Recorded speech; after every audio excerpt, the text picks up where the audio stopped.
네, 안녕하세요. 저희 지난 시간 이어가지고요. 이제 기본반 과정에서 저희 앞에 했던 내용들 간단하게 복기하고요. 오늘 진도 바로 나가는 걸로 할게요. 일단 기초입문서라고 했던 페이지예요. 14페이지부터 펴보셔가지고요. 우리 지난 시간에 걸쳐서 했던 부분들 빠르게 정리하고 진도 한번 나가보겠습니다. 일단 가장 먼저 14페이지 얘기 드렸던 거는요. 회계가 뭐냐라고 하는 기본적인 개념들을 말씀드렸어요. 특히 우리가 가장 강조했던 부분이 뭐냐면 여기서 다루는 회계는 개인 회계가 아니고 기업 회계다라는 것부터 이해를 하셔야 된다고 했죠. 특히 기업 중에서도요, 주식회사를 대부분 얘기하기 때문에 주식회사를 이해하는 게 이제 회계의 가장 첫 번째가 되는 거예요. 주식회사라는 거는 어떤 구조로 이루어졌느냐라고 하면서 이쪽에 경영자라고 하는 분이 계시다. 경영자라고 하는 분은 이제 기업을 실질적으로 끌고 가시는 분이죠. 다만 경영자라는 분은요, 돈을 받아가지고 그걸 잘 활용해서 나중에 돌려주는 구조가 주식회사의 가장 중요한 특징이에요. 그래서 경영자가 있고 이쪽에 오른쪽에 보시면 채권자라고 해서 돈을 빌려준 사람도 있고 주주라고 해서 이 회사에 투자하신 분들도 있어요. 이게 바로 주식회사의 가장 기본적 구조죠. 그런데 주식회사는 이런 특성을 가지고 있다. 경영자가 열심히 일을 하고요. 주주채권자는 돈을 투자하신 분들이에요. 그래서 경영자가 하는 일을 주주채권자는 너무너무 알고 싶은 거잖아요. 돈은 투자했는데 그 돈은 남이 쓴다라고 생각해 보시면 경영자가 도대체 어디다가 돈을 썼는지 잘 쓰고 있는 건지 얘는 처음에 약속했던 대로 일을 잘하고 있는지 너무너무 알고 싶을 거다. 그러면 어쩔 수 없이 경영자는 그에 관한 내용을 당연히 주주채권자에게 전달을 해줄 수밖에 없어요. 그래서 이때 나오는 게 바로 재무회계다라고 얘기를 드렸죠. 그래서 이렇게 기업이 하는 일들을 잘 담아가지고요. 주주채권자에게 전달해주고 싶습니다라는 게 재무회계의 목적이에요. 당연히 이 안에는 좋은 정보, 유용한 정보를 담아야 되겠죠. 그래서 우리 회계의 목적은 유용한 정보를 제공하고 싶습니다. 요거 목적은 반드시 외우셔야 된다라고 했었죠. 좋은 정보를 담아서 주주채권자님한테 전달하고 싶습니다. 이게 재무회계의 존재 이유면서 목적입니다. 다만 정보를 전달해 주려고 하는데요. 경영자가 굉장히 많은 일들을 하죠. 기업의 대변인이 경영자잖아요. 굉장히 많은 일들을 한다. 영업이라는 활동도 하고요. 그 다음에 투자 활동이라는 것도 해요. 회사가 올해만 먹고 사는 거 아니니까 향후에도 돈을 벌려면 다양한 투자를 해야 되고요. 그 다음에 재무활동이라고 해서 자금을 조달하는 활동 등도 해요. 그래서 활동이 다수다 보니까 이걸 설명하기 위해서는 한 가지의 양식만 가지고는 설명이 안 되더라. 라고 해서 우리 재무제표라고 하는 정보 양식이 있는데요. 여기에 총 5가지가 들어간다. 그래서 시험에서 상당히 빈출했던 주제죠. 재무제표의 종류 5가지는 반드시 알고 계셔야 된다. 첫 번째로 얘기 드렸던 게 재무상태표라는 게 있었고요. 그 다음에 두 번째 포괄 손익계산서. 그리고 세 번째로 얘기 드렸던 거는 자본 변동표. 순서가 중요한 건 아닙니다. 5개가 있다라는 사실과 안에 들어가는 이름만 아셔도 돼요. 네 번째는 현금 흐름표라는 게 있고요. 그리고 마지막으로 주석이라고 하는 5번째. 그래서 요 5개가 다 있어야지 우리 기업들을 다 이해를 할 수 있는 겁니다. 기업이 여러 가지 활동을 하면 설명할 양식도 여러 개가 좀 필요하다라는 거고요. 다 연결되어 있다. 그래서 어떻게 연결되어 있는 건지 빠르게 좀 설명드릴게요. 우선은 재무상태표는요. 일정 시점에 잔액을 보여준다라고 얘기를 드렸어요. 어떤 잔액을 보여주냐면 자산과 부채와 자본이에요. 자, 보시면 왜 이렇게 제가 선을 긋느냐면요. 경영자 파트, 채권자 주주 파트가 있기 때문이에요. 그래서 자산이라고 하는 걸 흔히 이렇게 얘기합니다. 경영자가 어디다가 썼는지 경영자의 영역이라고도 표현을 해요. 그 다음에 채권자는 부채라고 표현을 하죠. 그래서 여기는 채권자가 어떻게 돈을 끌어다가 투자했는지 보여주는 파트고요. 그 다음에 자본이라고 하는 거를 흔히 주주의 영역이라고 표현해요. 그래서 자산과 부채와 자본이라고 하고요. 이쪽을 기준으로 왼쪽을 차변, 오른쪽을 대변이라고 불러요. 그래서 이게 우리 재무상태표의 기본 양식이죠. 그래서 회사는 기초에 이렇게 자산과 부채와 자본을 가지고 있었을 거예요. 그리고 회사는 당연히 일을 해야죠. 돈만 가지고 가만히 기다렸다가 1년이 끝나는 게 아니고 굉장히 많은 일들을 토대로 이걸 잘 불려 나가야죠. 그죠? 우리가 은행에만 넣어놔도 이자가 나오잖아요. 근데 이자보다 회사가 일을 잘해서 돈을 더 잘 벌어낼 거라고 판단하면 주식을 사는 게 나은 거죠. 그런 것처럼 회사는 열심히 이제 일을 했을 겁니다. 그래서 일을 한 결과가 뭐라고 했냐면 수익이라고 얘기를 드렸어요. 열심히 이제 영업 활동을 토대로 돈을 벌어내는 걸 수익이라고 표현하고요. 반대로 돈을 벌려면 쓰기도 해야죠. 그래서 수익만 있지 않아요. 비용도 있어요. 그래서 수익과 비용으로 열심히 영업 활동 등을 하겠죠. 요거를 정리해서 이익이라고 부르고요. 요렇게 번 돈, 쓴 돈 때문에 기말에 재무상태표가 또 바뀌어 있겠죠. 그래서 자산과 부채와 자본에 또 변화가 있을 겁니다. 그래서 이렇게 중간에 가운데 이 흐름을 설명해 줄 기간 재무제표라는 게 필요하다. 그래서 기본적으로 지난 시간에 여기까지 설명드렸고요. 조금 더 세부적인 내용들은 이렇게 좀 얘기를 드렸던 것 같아요. 자산이라고 하는 것도 그냥 자산이라고 해서 쭉 나열만 하는 거는 별로 이용자 입장에서 주주채권자라는 분들이 보기에 썩 괜찮아 보이지가 않다. 그래서 얘들은 이렇게 나누죠. 유동자산과 그 다음에 비유동 자산이라는 것으로 따로 표시를 해준다. 이래야 직관적으로 유동이라는 거는 금방 만기가 돌아오겠구나. 비유동은 만기가 조금 남았겠구나. 마찬가지로 부채도 그래요. 유동부채와 비유동부채로 갈라주셔야 이 회사가 조만간 돈이 어떤 식으로 지출이 될 건지 예측을 할 수 있는 거죠. 그래서 유동에 들어가는 거, 비유동에 들어가는 거는 시험에서 빈출도 되는 주제고 자주 보시면 금방 따라오실 수 있는데 외우려고 하면 좀 힘들어요. 그래서 유동과 비유동으로 나누어서 보여준다. 이게 재무상태표에서 지난 시간에 강조했던 부분들이에요. 그러면 여기까지 한번 빠르게 좀 보죠. 일단 15페이지의 회계의 목적 요거 읽어보시면 될 것 같고요. 그 다음에 뒤쪽 가보시면 재무회계라고 하는 게 지금 저희가 배울 거죠. 관리회계와 다른 점이라고 하면서 관리회계는 경영자가 본인이 의사결정할 때 쓰는 회계라고 했고요. 재무회계는 외부정보 이용자, 주주채권자분들 같이 다양한 이용자들이 의사결정할 때 도와주려고 하는 게 재무회계예요. 당연히 훨씬 더 많은 사람이 이용하는 재무회계는 재무제표라고 하는 양식을 정해놔야죠.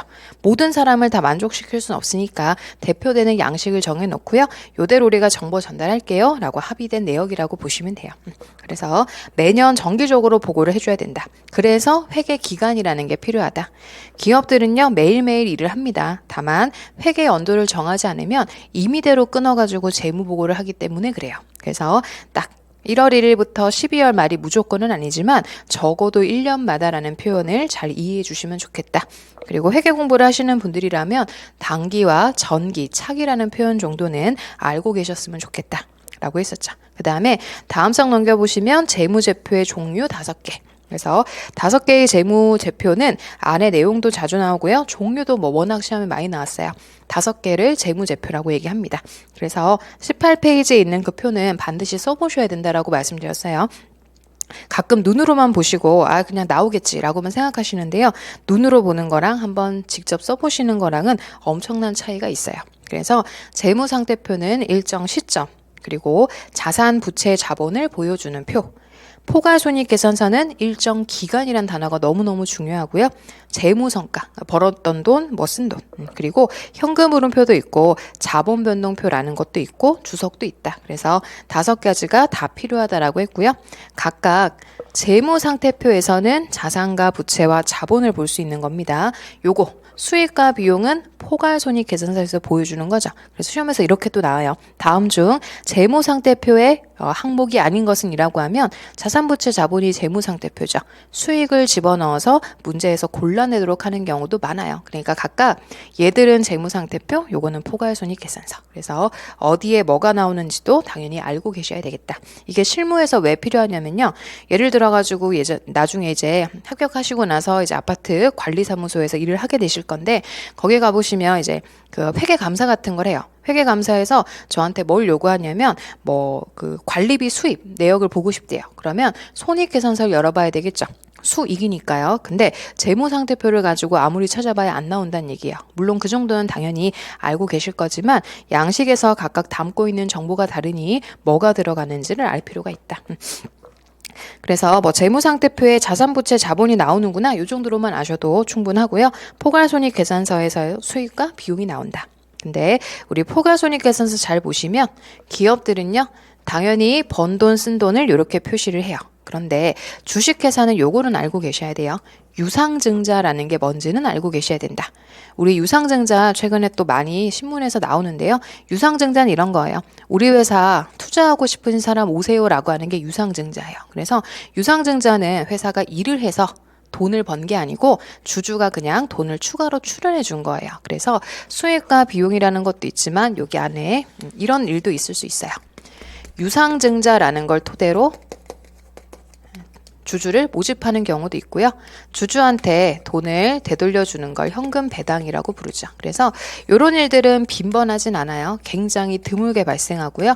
이런 것들을 이제 자본 변동표에서 설명을 더 해줍니다. 요게 이제 어려운 거죠. 수익과 비용은 개인들도 늘 다 아시는 거예요. 자영업을 한 번이라도 해보신 분은 알죠. 제가 은행 가서 한 1억 빌려왔어요. 그거 가지고 카페 하나 차린 거예요. 그럼 카페에서 열심히 저희가 하루마다 매출이 나오겠죠. 아메리카노 100잔 팔고 200잔 팔고 하면 그게 수익이죠. 대신 수익만 있는 거 아니죠. 아메리카노에 원두가 들어갈 거고 뭐 거기에 담으려면 그 플라스틱 컵도 필요하고 그런 게 다 비용이에요. 그래서 많이 팔면 남는 거고요. 오히려 손해를 볼 수도 있는 거죠. 1억 빌렸는데 나중에 연도 말에 가봤더니 8천만 원밖에 없는 거예요. 그럼 올 한해 힘들게 노력했지만 2천만 원은 손해보는 경우도 있는 거죠. 그래서 항상 뭐 수익 비용만 있는 건 아니고 개인들이라도 다 이런 건 있어요. 다만 이게 조금 특이하죠. 유상증자랑 현금 배당이라는 것이 주식회사가 가지는 조금 독특한 부분이니까 요거는 수익 비용은 아니지만 이렇게 늘리고 줄이고 하는 것들도 있다.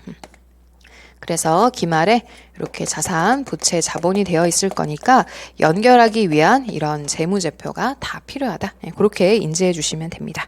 그 다음에 19페이지 보시면 한국채택국제회계 기준이라고 해서요. 이 재무제표라는 거는 워낙 많은 분들이 보시다 보니까 기준이라는 게 있어야 돼요. 작성을 하기 위한 기준. 대신 이 기준은 기업이 스스로 만들면 못 믿으실 거 아니에요. 그죠? 성적표를 자기 보고 만들라고 하는 꼴이라고 했잖아요. 그래서 기준은 외부에 있는 제3기관에서 따로 만들어요. 완전 이해관계 없는 사람들, 그런 사람들끼리 그 똑똑하신 분들, 또 경험치가 상당하신 우리 전문가분들이 만나서 기준을 만들어내면 그걸 저희가 쓰는 거예요. 그래서 한국채택국제회계 기준은 우리나라만 쓰는 건 아니에요. 국제자가 붙어 있는 거는 많은 나라가 쓴다는 얘기죠. 그래서 요 기준을 쓰는 거고요. 요 기준은 아무래도 이제 국제회계 기준이다 보니까 해석을 하기 위한 시간과 비용이 좀 더 들어요. 그래서 모든 기업들이 다 이걸 쓰는 건 아니고 상장법인 같이 좀 규모가 크고 금융회사 같이 자금의 이동이 좀 많은 곳 이런 데는 의무적으로 적용하셔야 된다. 뭐 그런 표현도 읽어보시면 됩니다. 그 다음에 이제 뒤에 재무상태표에서는 자산과 부채와 자본 나오는데요. 유동과 비유동으로 갈라 보여주는 게 제가 보기에도 좋고요. 이용자분들도 좋아하시겠죠. 그래서 유동자산은 뭘 유동자산이라고 부르느냐. 거기 있는 1, 2, 3, 4도 한번 필기해서 써보셔야 되는 파트예요. 빈출되는 파트는 강조하면은 이제 쓰셔서 그대로 외우셔야 되는 겁니다. 물론 이제 자연스럽게 이해되는 부분도 있겠지만 그래도 좀 표현들 몇 개가 있죠. 기본적으로는 12개월 이내라고 하는데 언제부터 12개월 이내냐 말이네요. 취득하자마자 12개월이 아니고 보고기간 말부터 12개월 이내다. 그 표현도 너무너무 중요하고요. 나머지 1번, 2번, 3번, 4번에 들어가는 표현 중에 뭐 정상 영업 주기 이런 것도 다 고려가 되셔야 될 사항이다.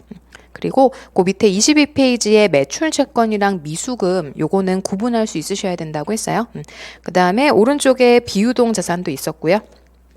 부채도 마찬가지로 유동부채랑 비유동부채로 나누어 보여준다라고 했고 매입 채무랑 미지급금이라는 계정이 서로 다른 거다라는 거는 조금 알고 오실 필요가 있다. 그래서 부채에서는 그 부분 이해해 주시면 돼요. 나머지는 한번 참고하시고요. 그 다음에 이제 뒷장 28페이지 와보시면 수익과 비용 얘기 드렸죠. 수익은 쉽게 얘기하면 번 돈, 비용은 쉽게 얘기하면 쓴 돈. 근데 번 돈, 쓴 돈도 이런 게 있죠. 제가 수익에서 이런 얘기 들었던 것 같아요. 월급이랑 우리 차 한 대, 중고차 이런 거 파는 거랑은 느낌이 좀 다르지 않으시냐. 왜냐하면 월급은 계속 나오잖아요. 월급은 우리가 회사를 계속 다니면 매월 나오는 돈이잖아요. 그런 거는 영업과 관계된 영업 수익이라고 표현해요. 우리가 뭐 개인이 영업하는 거야 월급 받는 거죠 뭐. 근데 제가 뭐 당근마켓이나 아니면 중고나라 가가지고 뭐 하나 팔았어요. 근데 그거는 어쩌다 한 번씩 나오는 거. 그래서 영업과 관련된 수익도 있지만 영업의 수익이라는 것도 있다. 당연히 둘은 갈라서 보여주는 것이 낫겠구나. 이렇게 이해만 해주시면 돼요. 마찬가지로 비용도 그렇죠.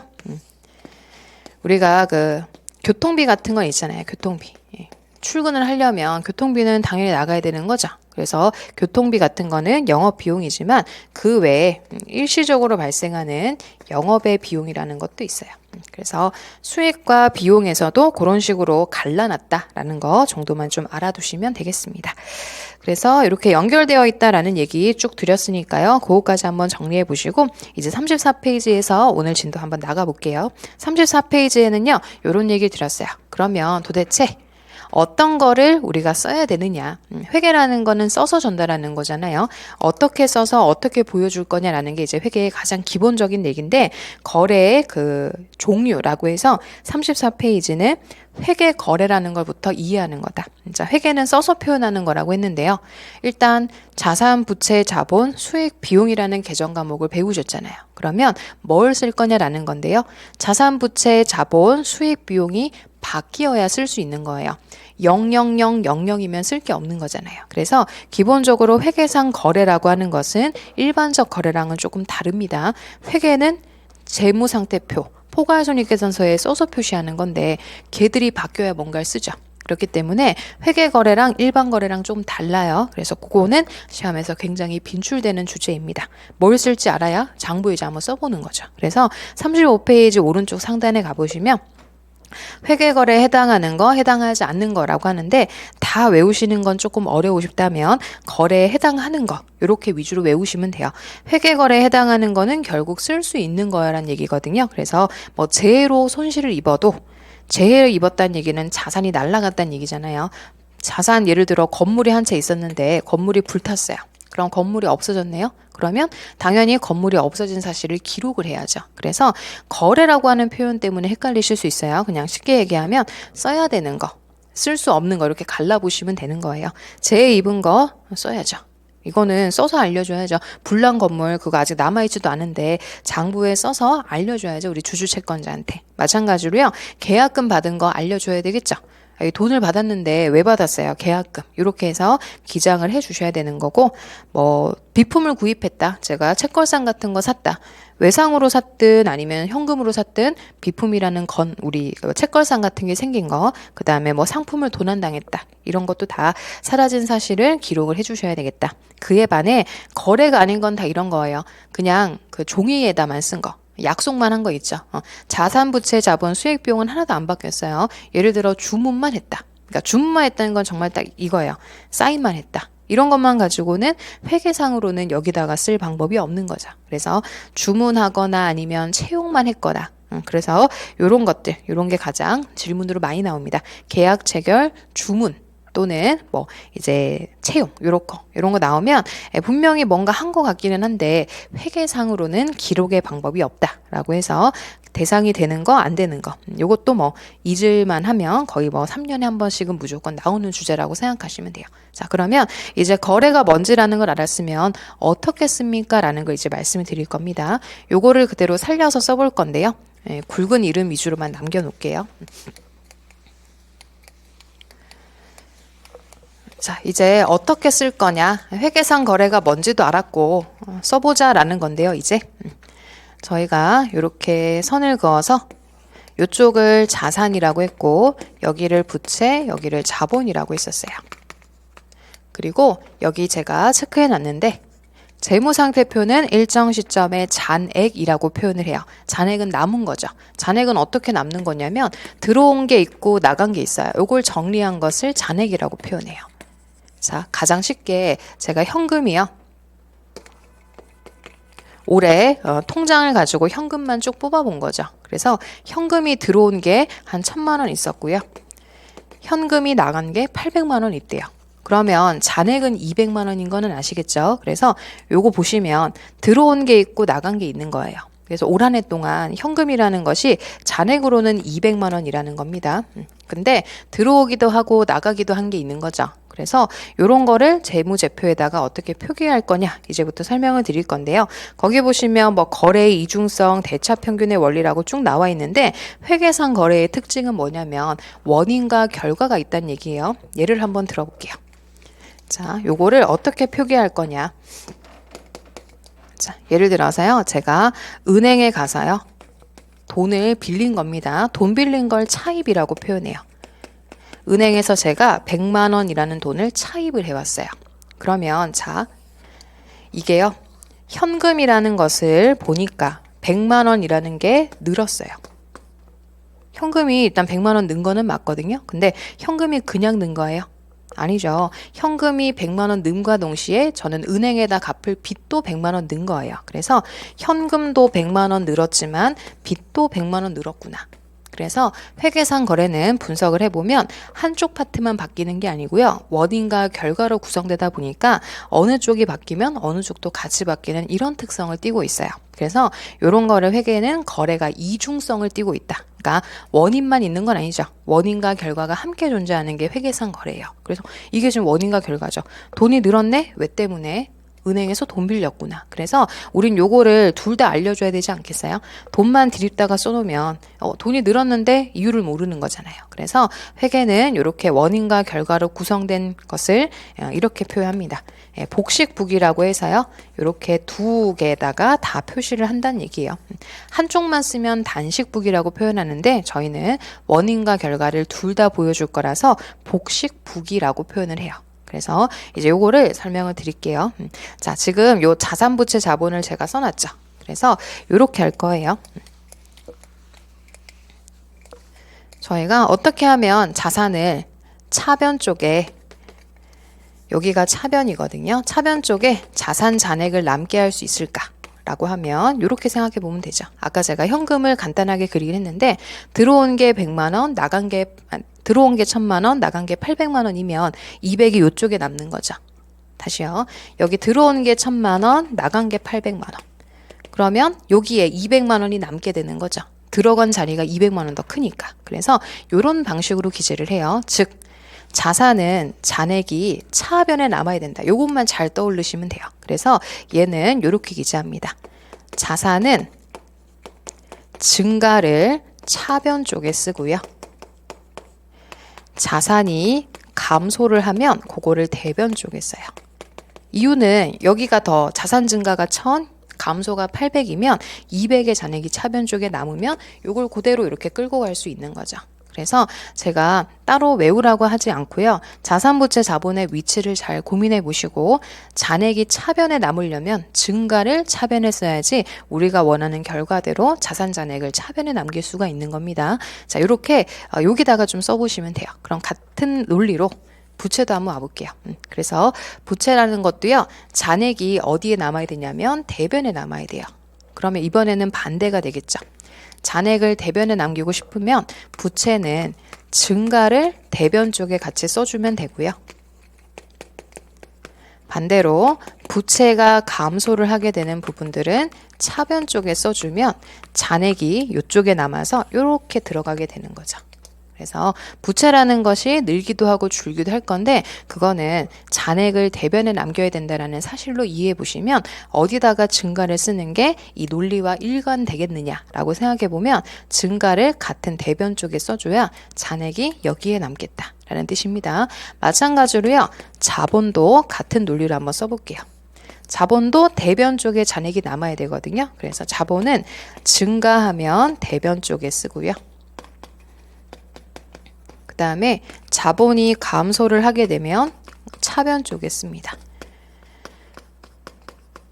이렇게 해서 저희가 증가 감소를 이렇게 기재하는 것이 잔액이 남는 위치와도 일관되는 거예요. 그래서 제가 항상 이렇게 공부하실 때 이걸 외운다라기보다는 자산부채 자본의 재무상태표를 써보시고 그거대로 기재를 하고 싶으면 어디다가 증가를 쓰는 게 좋겠느냐라고 논리적으로 연결을 해주시면 충분히 외우지 않아도 하실 수 있는 거거든요. 그래서 이렇게 우리는 기장이라는 걸 합니다. 그러니까 쓴다, 장부에 쓴다라는 거를 기장한다라고 표현을 해요. 그래서 이렇게 쓰면 논리적으로 딱 우리가 원하는 장소에 잔액이 남게 되는 거예요. 그래서 지금까지 했던 요 내용들이 이제 회계의 거래를 기재하는 그 방법이라고 보시면 돼요. 그러면 교재에는 뭔가 좀 많은 글씨가 쓰여 있지만 제가 기본적으로 이제 어떻게 쓰는 건지 얘기를 드렸으니까요. 몇 가지 사례를 가지고 특징을 한꺼번에 정리 한번 해볼게요. 일단은 교재 보시면 35페이지에 뭔가 그 거래 요소의 결합관계라고 하는 마지막 박스가 있을 건데요. 그 전에 위로 올라오셔서 그 중간에 뭐 1월 1일이라고 써 있는 그거를 한번 설명을 드려볼게요. 자, 우리가 이제 회계상 거래를 이제 장부에다가 쓰려고 하거든요. 자, 이제 순서는 요래요. 거래를 이제 확인했어요. 회계상 거래가. 자, 거래를 확인했으면 써야죠. 기록이라는 걸 해야죠. 그래서 기록이라는 걸 할 때 저희가 가장 먼저 하게 되는 게 분계라는 거예요. 분계. 자, 분계라는 얘기는 뭐 회계 공부 처음 뭐 가장 쉬운 것만 들어보셔도 분계라는 얘기는 들어보셨을 거거든요. 분계는 이거예요. 거래를 어디다가 쓰지? 어디다가 쓰지라고 해서 주소 정해주는 거예요. 주소 정하는 거. 그러니까 주소라는 건 뭐냐면 차변에 뭘 쓰고 대변에 뭘 쓰지? 이런 게 이제 주소를 정해주는 거고요. 무슨 이름으로 쓸까? 이런 게 이제 주소 정해주는 거예요. 그래서 회계 자주 하시고 거래를 많이 해보신 분은 뭔가 딱 보면 머릿속에 차대가 딱딱 떠오르고요. 거기다가 이거 쓰면 되겠다. 그래서 그렇게 주소 정해주는 걸 분계라고 표현해요. 자, 제가 아까 현금 받은 거 있었죠? 차입금. 그걸 어떻게 기재할까 한번 분계로 설명을 드려볼게요. 아까 예를 들어 드렸죠? 제가 현금을 100만 원을 은행에서 빌려온 거예요. 차입. 은행에서 빌려온 것을 차입했다라고 표현합니다. 그럼 현금이라고 하는 돈이 100만 원 늘었죠. 현금은 대표적인 자산입니다. 이 현금이 누가 봐도 자산이죠. 현금은 그 자체로 자원이잖아요, 자원. 그래서 현금이라는 것은 대표적인 자산이에요, 자산. 돈이 자산 아니에요. 그래서 현금은 자산이고요. 차입이라고 하는 거는 은행에서 빌린 거죠. 요거를 차입금이라고 표현을 해요. 차입금은 은행에서 제가 빌린 돈이기 때문에 차입금은 빚이죠, 빚. 그거를 이제 부채라고 표현해요. 자산은 자원. 부채는 의무.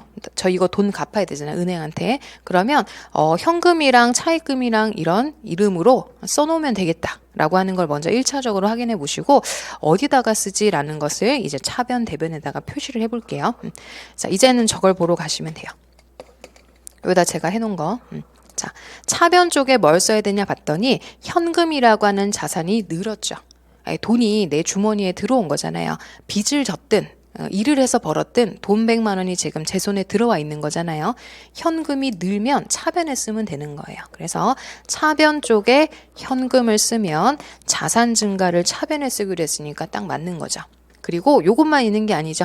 현금이 왜 늘었냐 봤더니 은행에서 빚을 져온 거예요. 그러면 부채라고 하는 차입금은 새롭게 늘었죠. 자, 부채 와봐요, 부채. 부채는 증가를 대변에 쓰기로 했습니다. 그럼 여기다가 차입금이라고 쓰면 되죠. 다 하신 거예요, 분계. 이게 분계예요.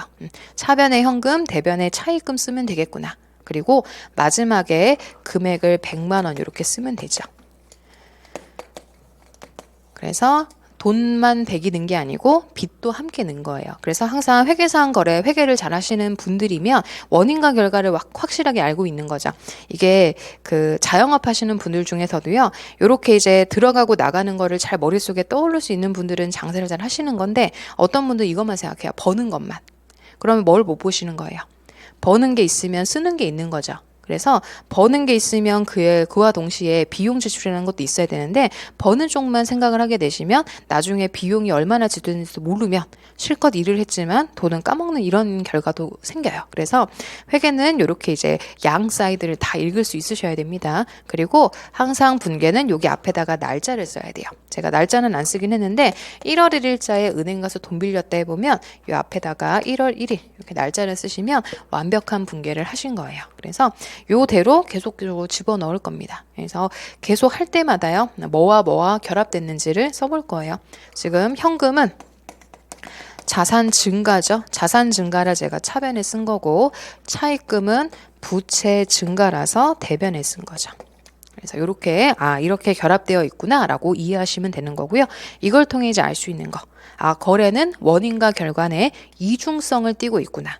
그리고 대차 평균은 뭐냐면요. 차변에도 100을 썼고 대변에도 100을 썼으면 둘은 같은 거 아니에요? 그래서 회계상 거래는 이렇게 대차가 일치하는 이런 중요한 특성을 가지고 있어요. 그래서 이렇게 이제 기장하는 걸 복식부기라고 한다고 했죠. 그래서 차변과 대변이 같아야 되거든요. 근데 분계를 끊었는데 차변 대변이 달라요. 그러면 내가 실수한 거죠. 이거는 거의 몇백 년간 이어져오는 회계의 그 기장 방식인데 분명히 차변 대변이 같아야 된다고 했거든요. 합계가 다르면 내가 틀린 거예요. 그런 거를 스스로 검증할 수 있다라고 해서 자동 검증 기능이라고도 표현해요. 그래서 굉장히 요 회계적인 규칙 복식부기를 발견하신 분이 그 한 몇백 년 전에 이제 외국에 있는 이탈리아 분인가? 그분이 이제 개발을 했는데 그거 이후로 이제 상기업이나 이런 데가 엄청나게 발전을 했죠. 그래서 거의 경제, 경영이라는 파트에서요.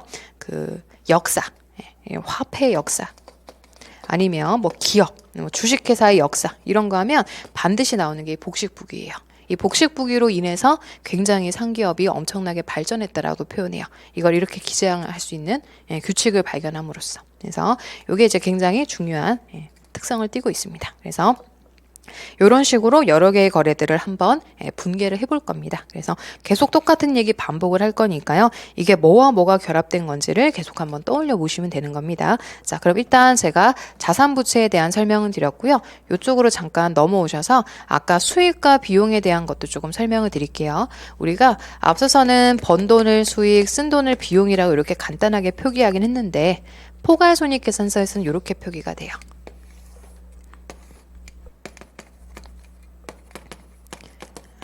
포괄손익계산서에서는요. 이쪽 대변이라는 칸에 들어온 돈 수익을 기장을 하고요.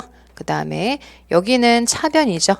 차변에 쓴 돈 비용이라는 거를 표현합니다. 그래서 포괄손익계산서의 대변에는 수익이 들어오고요. 차변에는 비용이 들어와요.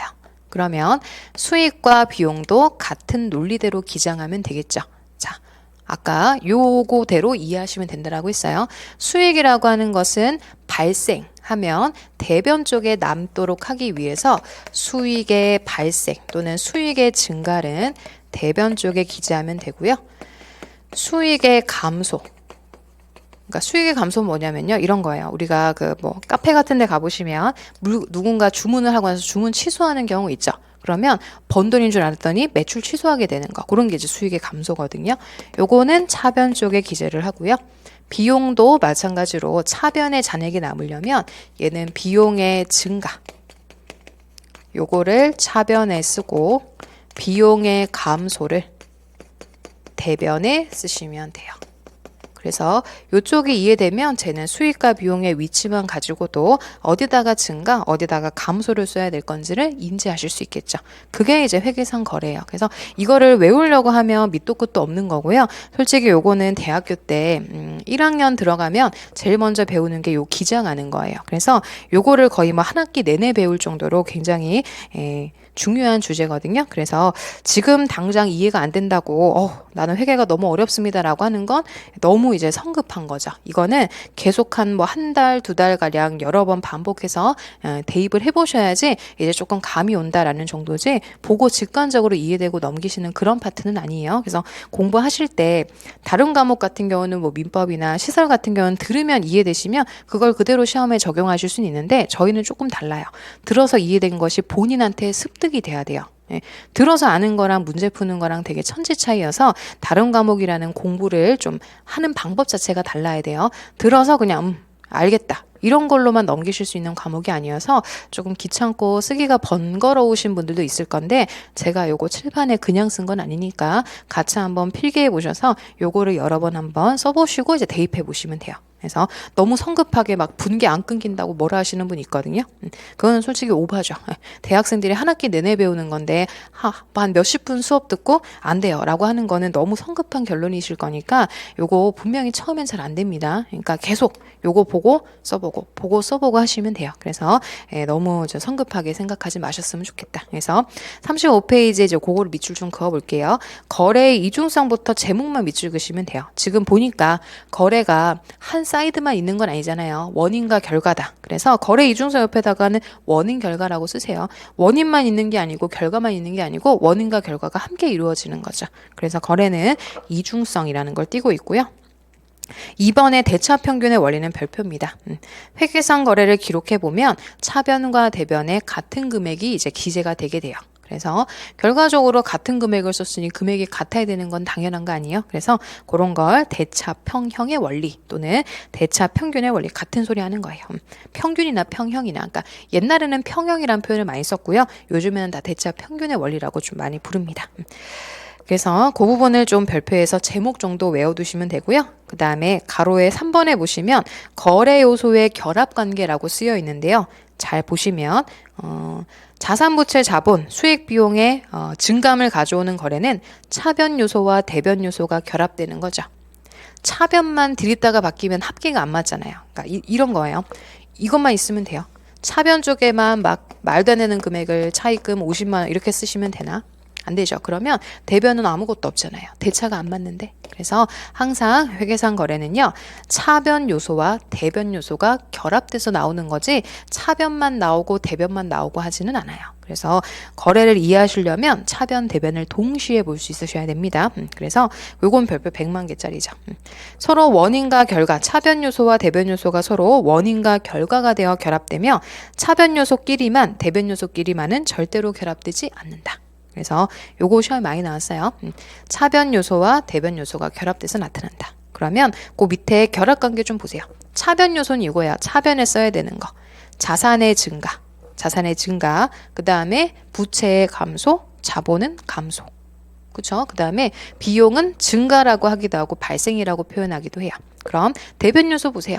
자산 감소, 부채 증가, 자본 증가, 수익의 증가, 수익의 발생. 그런 게 나와 있겠죠? 그래서 요렇게 제가 재무제표로 그려드린 거를 가지고 결합관계를 한번 판단해 보시면 되는 겁니다. 그래서 거래 요소의 결합관계도 시험에서 빈출됩니다. 결합이 될 수 없는 건 뭐니? 라고 해서 차변과 대변을 잘못 써놓기도 하기 때문에 요거를 계속 한번 읽어보시면 좋겠어요. 그러면 뒷장으로 오셔가지고요. 간단한 문제 한 번만 조금 풀어볼게요. 교재 와보시면 37페이지에 3번 문제가 있어요. 요것도 기출문제였거든요. 자, 3번에 보시면 다음 중 하나의 거래에서 동시에 나타날 수 없는 것은 자, 회계상 거래는 차변 요소와 대변 요소가 결합돼서 나타나는 거라고 했습니다. 한번 읽어볼게요. 1번 자산의 증가 위에다가는 차변 요소라고 쓰시면 돼요. 자산의 증가. 차변 요소. 그 다음에 부채의 증가는 대변 요소. 되네요. 차변 요소와 대변 요소가 결합돼서 나타나는 거니까 1번은 나타날 수 있죠. 2번도 그런 걸로 한번 읽어볼게요. 비용의 발생이면 차변 요소.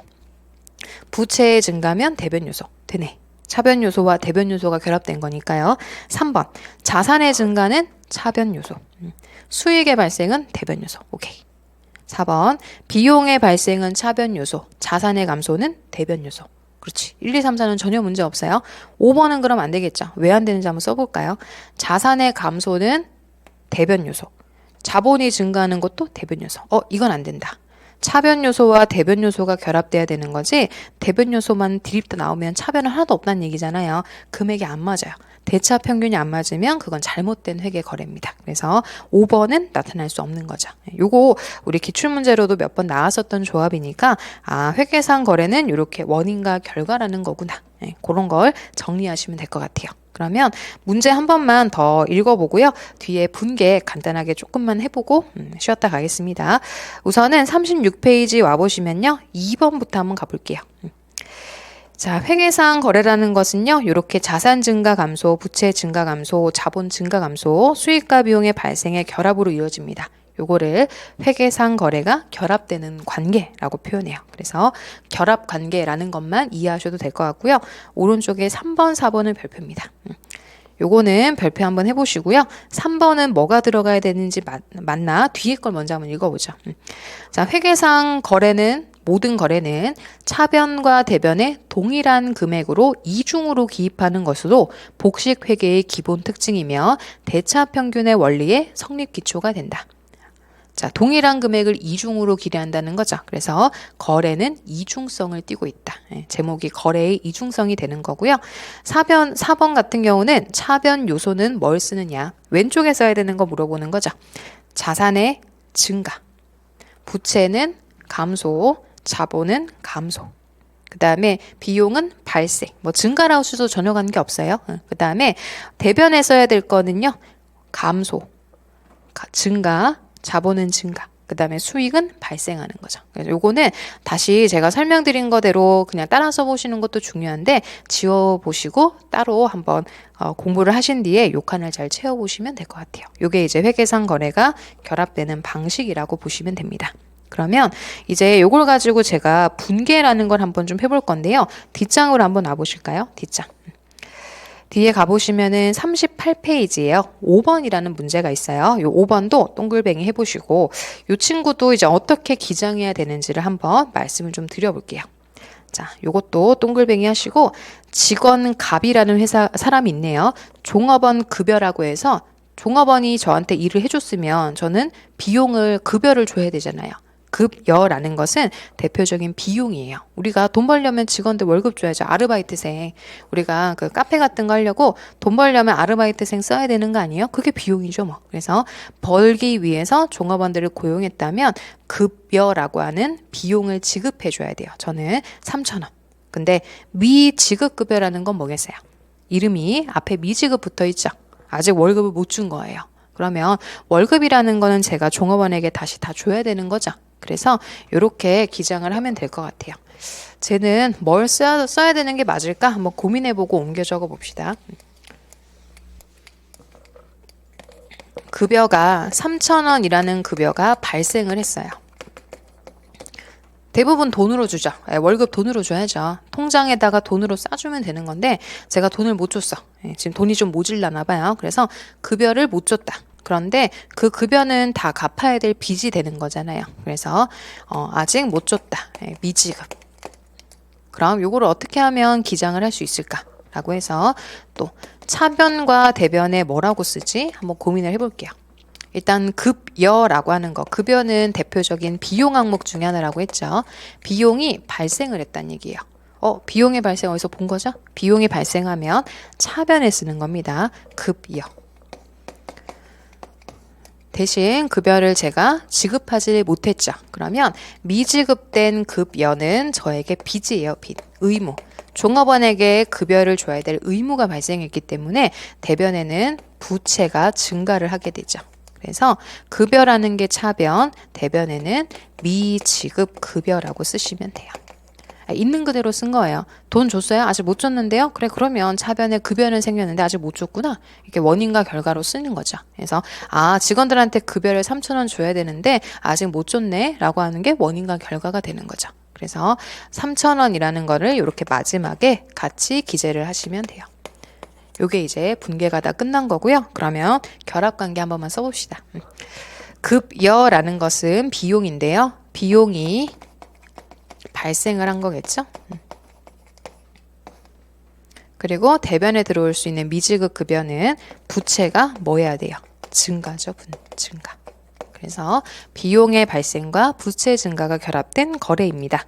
라고 5번을 답으로 해주시면 되는 거예요. 그래서 이렇게 이제 어떤 분들은요, 이제 분계를 되게 빨리 끊는 게 더 미덕이라고 생각하시는 분도 있는데 잘 끊어야 되는 겁니다. 그러니까 제가 지금 설명하고 싶은 계정으로 다 표기를 하는 거니까 이렇게 차변과 대변에 제가 쓰고 싶은 계정 과목 잘 쓰시고 이렇게 결합 관계에서 위치 안 틀리도록 잘 대비를 해보시면 되고요. 마지막으로 우리 7번 문제 한 번만 더 풀어보고 오른쪽에 조금 더 설명을 하고 잠깐만 쉴게요. 7번을 와보시면요.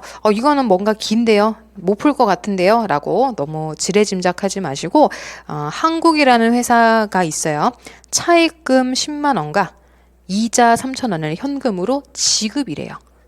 지급은 뭐예요? 제가 돈을 썼다는 얘기죠. 다시요. 현금이 들어오는 게 아니고 현금이 나갔어요. 그래서 자, 지금 이런 거예요. 통장에서 돈이 10만 3천 원 빠졌다라고 생각해 보시면 돼요. 자, 내 주머니에 돈이 있었는데 10만 3천 원이 지금 없어요. 어디다 쓴 거야? 라고 누군가는 물어보지 않겠어요? 내가 돈이 10만 3천 원 있었는데 지금 없어. 왜 없는 거야? 10만 3천 원. 아, 어디다가 좀 썼어. 그래서 10만 3천 원이라는 돈을 쓴 내역을 설명하라는 얘기겠죠. 자, 요거 또 체크 한번 해볼게요. 자, 어떻게 하면 이 거래를 가장 잘 설명할 수 있을까? 우선 현금을요. 10만 3천 원 썼다. 이게 지급이 어려우시면 썼다라고 해보세요. 돈 쓴 거예요. 10만 3천 원. 어디다 썼는데 차입금 10만 원이랑 이자 3천 원이래요. 그러니까 뭔 얘기냐면 은행에서 빌린 돈 차입금 10만 원을 갚은 거죠.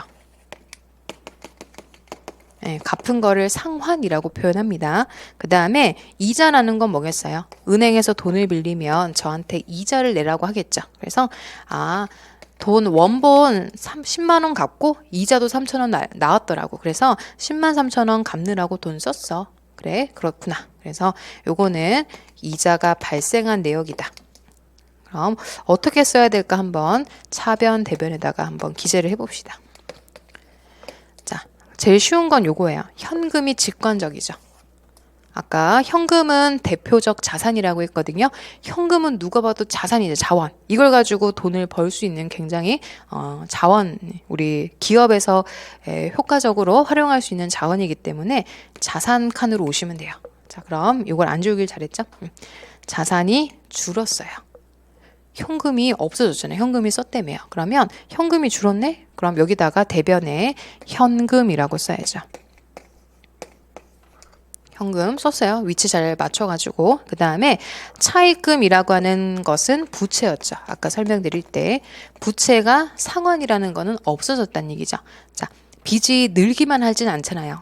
가끔 깜짝 놀란 게 뭐냐면 부채라고 하는 빚은 늘기만 하는 거 아니에요. 빚은 갚아야죠. 그래서 제가 은행에서 빌리기만 하는 게 아니고 갚을 수도 있어요. 그래서 이번에는 부채가 준 거죠. 빚을 갚았으니까. 그래서 부채가 감소하는 칸이니까 여기다가 차입금을 써야 되고요. 이거를 참 어려워하시대요. 차입금이 대변에 쓰는 건 이해가 되는데 차변에 쓰는 건 이해가 안 됩니다. 빚은 빌리기만 하시냐고요. 빚도 갚아야 될 거 아니에요. 그래서 차입금은 항상 빌리는 것만 생각하지 마시고 우리가 은행에 들리면 빌리는 것만 해보셨나 봐요. 빚은 갚아야지. 그래서 빚도 갚고요. 그리고 3천 원은 왜 돈 쓴 거야 라고 봤더니 그 사이에 이자가 발생한 게 3천 원이 있었대. 그래, 그렇다면 이자 비용으로 3천 원이 생겼다는 사실을 이렇게 쓰면 되죠. 그래서 꼭 하나하나씩 결합되는 건 아니고요. 이렇게 2개와 1개, 뭐 3개와 1개 이렇게 결합될 수도 있어요. 근데 금액은 맞을 거예요. 차입금이 10만 원 사라졌고 이자는 3천 원 발생했거든요. 이거를 없애려고 제가 돈을 10만 3천 원 썼구나. 이렇게 되면 이 거래를 완벽하게 이해할 수 있죠. 돈 썼네. 그냥 쓰기만 한 게 아니잖아요. 돈 빚 갚고 이자 갚고 해서 10만 3천 원 썼구나. 이렇게 하면 이 거래된 내역, 분개된 내역만 가지고도 기업이 뭘 했는지. 제가 저거 했구나. 이런 걸 보고 바로 눈치를 채야 되는 거죠. 그냥 돈을 써버린 게 아니고 빚 갚느라고 썼구나. 이런 식으로 이해할 수 있어야죠. 그럼 다 했어요. 이걸 한번 읽어봅시다. 차입금이라는 부채가 차변에 쓰여 있으면 부채는 감소를 하는 거죠. 그리고 이자라는 비용이 새로 발생을 한 겁니다. 그리고 현금이라는 자산은 줄었죠. 돈을 써서 빚을 갚은 거니까 요거는 자산의 감소. 이렇게 결합된 거래가 됩니다. 그래서 부채 감소와 비용의 발생, 자산의 감소. 답은 3번으로 골라내시는 문제였어요. 이것도 계속 기출해서 여러 번 반복이 됐던 문제 유형이거든요. 그래서 요거를 어떻게 하면 잘 설명할 수 있을까? 그러니까 회계는 써서 표현하는 거라고 했으니까 내가 어떻게 써야지 가장 이걸 보시는 주주채권자님들이 이해를 잘 하실까? 그런 것들을 고민해 보셔서 이렇게 왼쪽 오른쪽에 어떤 이름과 어떤 금액을 쓰는 것이 가장 효과적이겠는가라고 이해를 해보시면 돼요.